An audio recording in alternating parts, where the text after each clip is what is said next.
St. Patrick, the Enlightener of Ireland and Bishop of Armagh. March 17.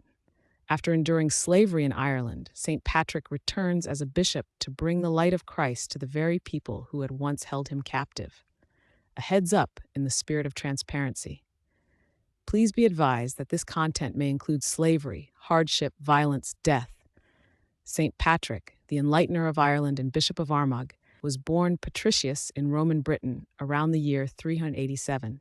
His family held a respected position. His father, Calpornius, served as a deacon, and his grandfather, Pitus, was a priest.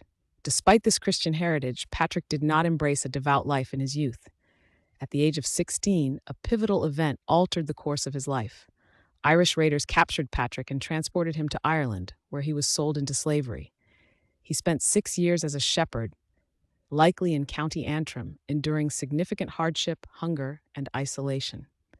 During this period of forced labor and solitude, Patrick turned with earnestness to God.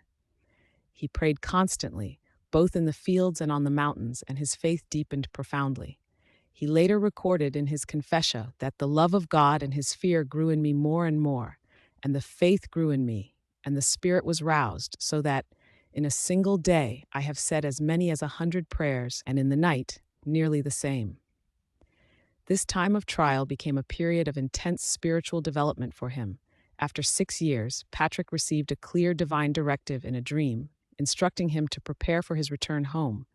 He fled his master and walked nearly 200 miles to a coastal port.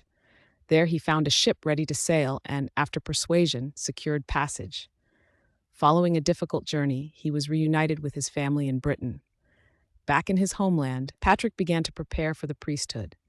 It was during this time that he experienced a profound vision.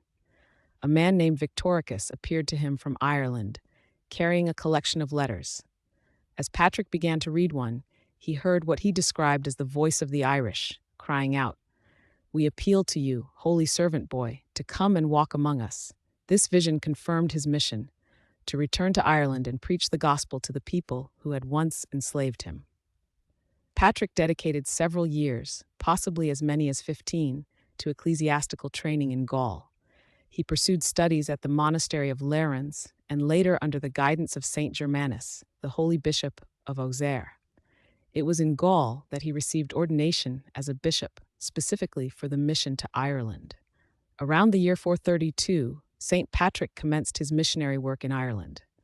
While he was not the first Christian missionary to arrive, his efforts were the most extensive and successful. His strategy focused on converting local kings and tribal chieftains, understanding that their embrace of Christianity would lead their people to follow. He engaged with the pagan Druids, respecting elements of local culture that did not conflict with Christian teachings. Patrick established a native clergy and founded monasteries, which became significant centers for learning and spiritual life. He organized the church with a diocesan structure, establishing his primatial see at Armagh. His work resulted in the conversion of thousands and the firm establishment of the church throughout Ireland. 2 Latin texts written by St. Patrick provide primary witness to his life and mission. The Confessio, his spiritual autobiography, was composed later in his life. It serves as a defense of his work in Ireland against those who criticized him and stands as a humble witness to the grace of God acting through him. The letter to the soldiers of Coroticus is a forceful condemnation of a British chieftain whose soldiers had attacked a newly baptized community in Ireland, resulting in deaths and enslavement. This letter reveals Patrick's deep pastoral care and love for his flock.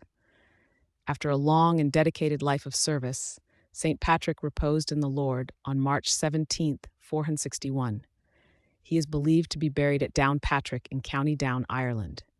He left behind a vibrant and well-organized church that would continue to be a center of Christian learning and missionary activity across Europe for centuries. Through his witness, the light of Christ shone in Ireland, establishing a lasting spiritual heritage.